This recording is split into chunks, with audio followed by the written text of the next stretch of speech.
Hello and welcome to this video. In this video, I would like to delve a bit more into the ICN.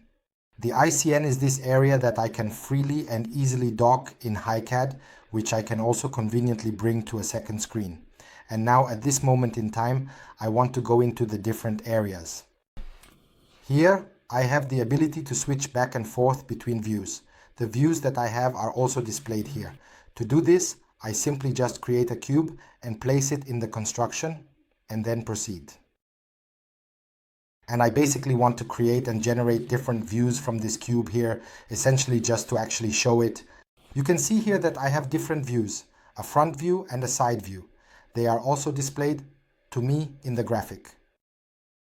This area differs here, among other things, in 3D model and sheet areas such as, of course, I can definitely create various different new sheet areas here, where I can also create a brand new sheet in this area or different new views with the right mouse button.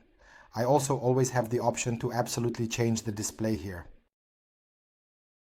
Then further, I actually have the construction change here, where I can load various constructions.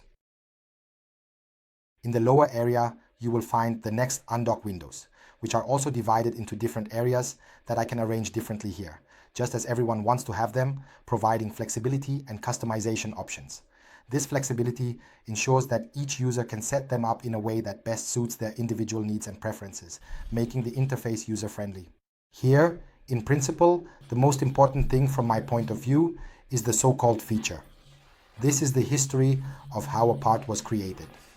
In addition to this, I will also include a drilling process here to clearly and simply demonstrate that every single step of the processing is meticulously logged and recorded for me.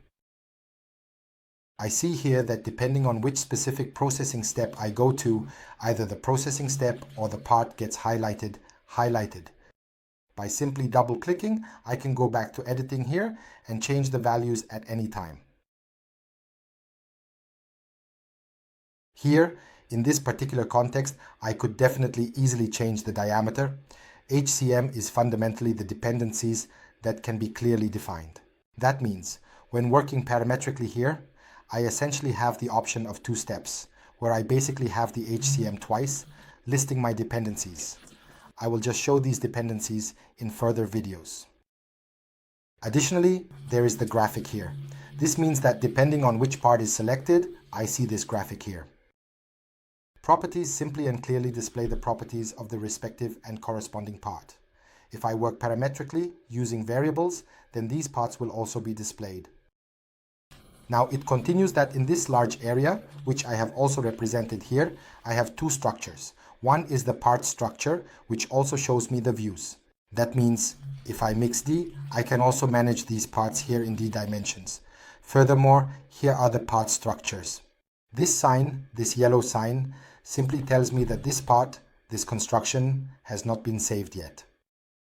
Here, I also always have functions in the upper area that I can or will go into further detail about, such as here, I rediscover my specific settings again, where I can define certain particular and specific settings, which in this particular case are to be set for the user.